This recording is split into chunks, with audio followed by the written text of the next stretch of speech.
Godavari bridge వద్ద సమ్మక్క సారలమ్మలను బుధవారం RG సేవా అధ్యక్షురాలు అనితా లలిత్ కుమార్, గోదావరి కని ఏసీపీ మడత రమేష్లు దర్శించుకున్నారు.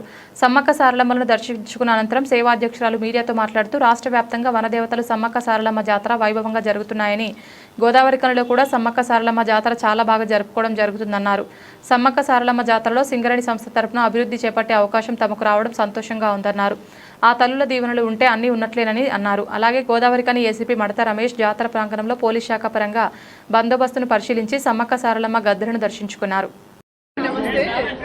ఈరోజు వేళ గోదావరి కని సమ్మక్క సారలమ్మ గద్దెల దగ్గర సింగరేణి ఆర్జీవన్ ఏరియా సేవా సభ్యులందరితో, అలాగే మా లేడీస్ క్లబ్ సభ్యులందరితో దర్శనానికి వచ్చాము. అమ్మల దర్శనానికి మరి రాష్ట్ర వ్యాప్తంగా అత్యంత వైభవంగా ఈరోజు మనం సమ్మక్క సారక్క జాతరను జరుపుకుంటున్నాము. ఇది ఇందులో దేశీయంగా ఉన్న జాతర ఇవాళ గ్లోబలైజ్ అయిపోయింది. మొన్ననే న్యూజిలాండ్ నుంచి కూడా వచ్చిన ప్రతినిధులు మన సమ్మక్క సారక్క మేడారం దర్శనం చేస్తున్నారు. మరి ఇంత గొప్ప వనదేవతల జాతర ఇది. ఇంత గొప్ప జాతరకు సింగరేణి సంస్థ సహకారం అందించడము, ఇంత అభివృద్ధి కార్యక్రమాలు చేపట్టడం, స్థానిక ఎమ్మెల్యే గారి ఆదేశానుసారం చాలా మేము ఇందులో పాత్ర మాకు దొరకడం అనేది చాలా అదృష్టంగా భావిస్తున్నాం. ఎందుకంటే అమ్మ దీవెన లేనిది ఏది కాదు.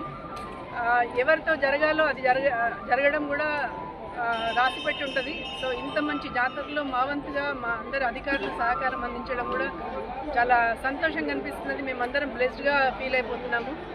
అండ్ ఈ జాతరకు అందరికీ వచ్చే భక్తులను దాదాపు 5-6 లక్షల మంది భక్తులను అంచనా వేస్తున్నారు. వీరందరికీ కూడా సకల సౌకర్యాలను సింగరేణి సంస్థ తరఫున కానీ, రామగుండ పురపాలక సంస్థ తరఫున కానీ అరేంజ్ చేయడం జరిగింది. అందరూ భక్తులు విచ్చేసి అమ్మవారి దీవెనలను పొందాలని చెప్పి మనస్ఫూర్తిగా కోరుకుంటూ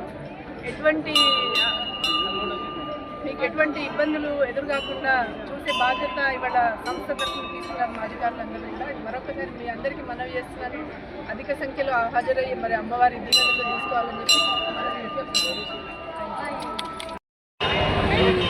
4 రోజుల్లో జరగబోయేటువంటి సమ్మక్క సారలమ్మ జాతరకు నల్లగొండ సిపి గారి నిర్దేశం లోపల పెద్దపల్లి డీసీపీ గారి అవగాహన దాదాపు 500 మందితో ఇక్కడ మేము భక్తులందరికీ కూడా సరైన వాతావరణం లోపల ప్రసాదకరమైన వాతావరణం లోపల దర్శనం చేసుకునే బందోబస్తు ఏర్పాటు చేయడం జరిగింది.